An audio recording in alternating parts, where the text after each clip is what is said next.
भूतिया मकान यह कहानी एक बच्चे के बारे में है जिसका नाम आदित्य था।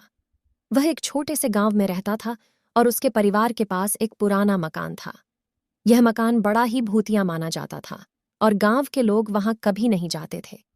आदित्य की माँ उसको यहां जाने से रोकती रहती थी, लेकिन उसका दिल उस भूतिये मकान की ओर खींच रहा था। एक दिन आदित्य ने अपने दोस्त समीर से इसके बारे में बात की। समीर भी उसके साथ चलने को तैयार था। वे दोनों एक रात को मकान के पास पहुंचे। मकान की छत गिरी हुई थी और वे वहां पहुंचने में कुछ समय लगा। जब वे मकान के अंदर गए तो वे देखे कुछ अजीब चीजें थीं।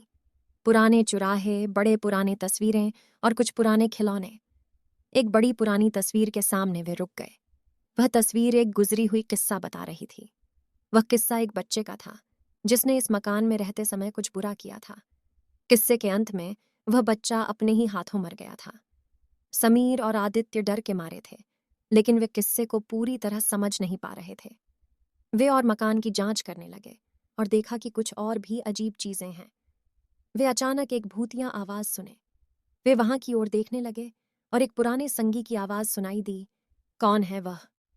समीर और आदित्य डर के मारे बिलबिला गए। वे मकान से निकलने की कोशिश करने लगे, लेकिन उनका रास्ता बंद हो गया। मकान के दरवाजे उनके सामने बंद हो गए थे। वे भागने की कोशिश करते रहे, लेकिन एक अजीब साया ने उन्हें अचानक पकड़ लिया। वे डर के मारे थे और निकलने के प्रयास में लगे रहे। फिर वे आवाज सुने, मुझे छोड़ दो। यह आवाज वही संगी की थी जिसकी तस्वीर उन्होंने पहले देखी थी। आदित्य ने डर के मारे आवाज पर ध्यान दिया और पहचान लिया कि यह आवाज उसके गुजरे हुए समय की है।